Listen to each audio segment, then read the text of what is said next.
naniniwala ka ba ang tao mamamatay? Oo. Naniniwala ka hindi ka mamamatay kung hindi pa gusto ng Diyos. Nasa Biblia yun. 10:29 ng Mateo. Kahit maya, hindi mahuhulog sa lupa kung hindi pa yung tulot ng Diyos. So, hindi ka mamamatay kung hindi pa gusto ng Diyos. Eh, kung hindi pa gusto ng Diyos, huwag ka matakot mamatay.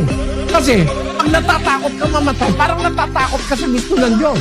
Ang paniwalaan mo, mamamatay ako pag gusto ng Diyos. Pag hindi pa gusto ng Diyos, di pa ako mamamatay. Yun ang paniwalaan mo.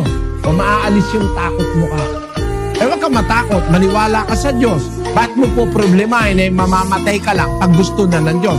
Kung hindi naman gusto ng Diyos, di ka pa naman mamamatay.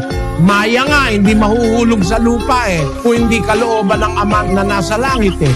Eh kung yun lang maya, maliit lang ng halaga nun eh. Mas malaki ka sa maya, mas mahalaga ka sa Diyos.